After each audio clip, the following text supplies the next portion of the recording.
করে একজন সংসদেও দাঁড়িয়ে বলেছে না যে এত এত এত প্রতিষ্ঠান থাকার পরও আমাদের অমুকরে কেউ ধরতে পারলো না, লাস্টে গিয়া ধরলো একটা ছাগলে।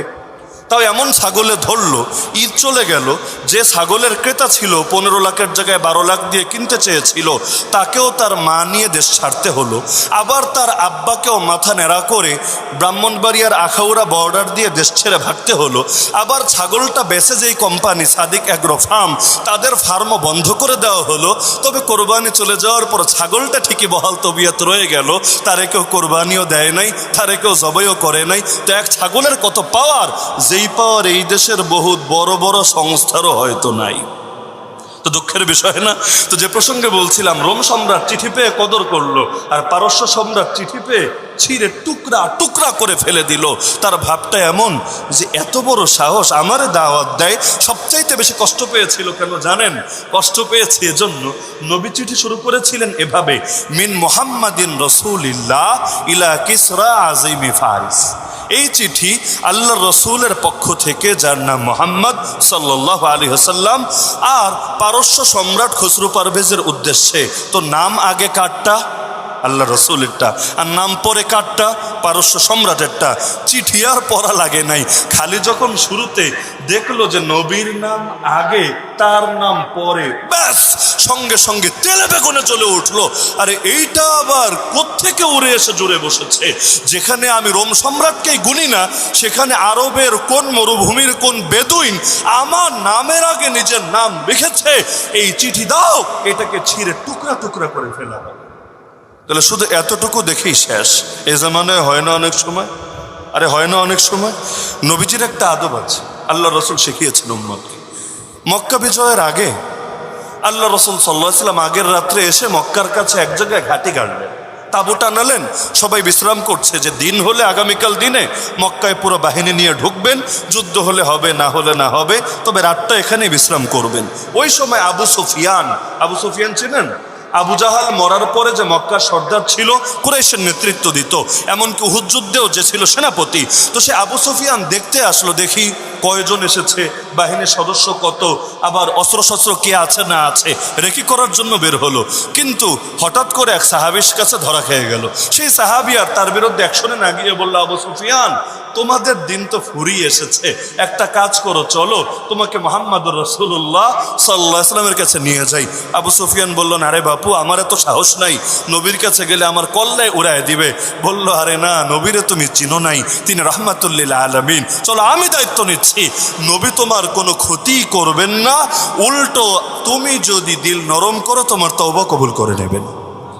এটা শুনে এমনি তো বিপদে পড়ে গেছে, কারণ আগামীকাল সকাল আসলেই তাদের সব অহংকার মাটির সাথে মিশে যাবে। তারাও বুঝতে পারছে এই বাহিনীর মোকাবেলা করার কোনো সাধ্যই তাদের নাই।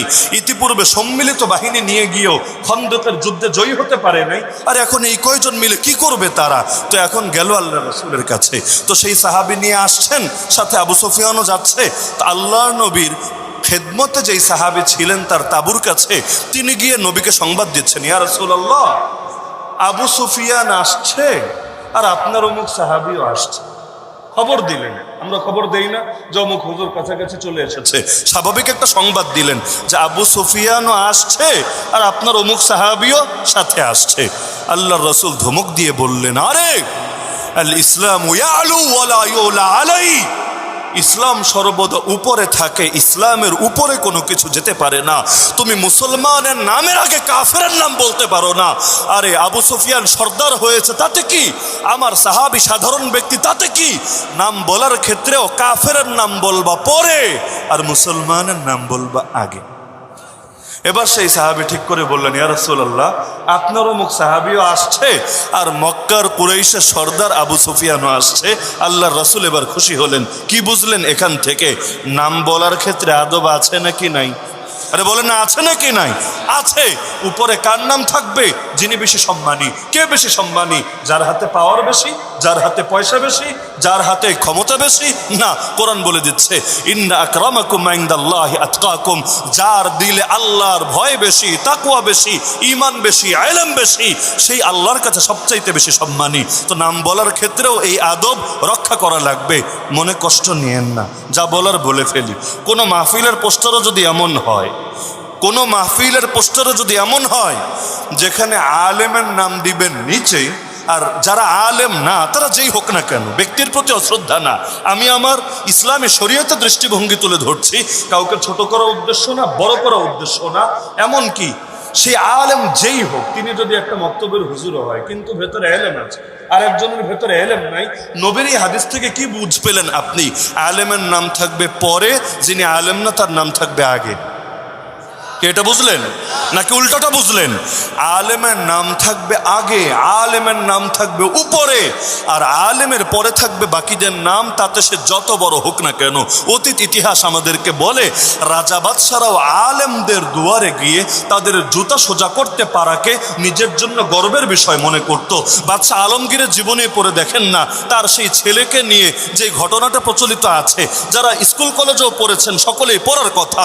তো একজন আলেমকে কিভাবে সম্মান দিতে হয়, ইমাম মালিকের কাছে তার জামানার খলিফা প্রস্তাব পাঠালো, আপনি এক কাজ করেন, আমার প্রাসাদে আসেন, এসে আমার বাচ্চাদেরকে আপনি পড়ান, কারণ আপনার মতো এত বড় হুজুর যদি আমার বাচ্চারে পড়ায়, আমার বাচ্চাও আশা করা যায় বড় হবে, কারণ কামেল লোকের যদি শিষ্য হতে পারে সেও আশা করা যায় কামেল হবে। তিনি বললেন এক বাক্যে, শোনো, এলেম কারো দুয়ারে যায় না, এলেমের দুয়ারে আসতে হয়। সুতরাং তোমার বাচ্চারে মনে চাইলে পাঠিয়ে দিও আমার কাছে, আমি যাব তোমার দরবারে, গিয়ে তোমার বাচ্চারে পড়াবো না, না, এতে এলেমের অসম্মানী হবে, আর আমি আলেম হয়ে এলেমের অসম্মানী করতে পারি না।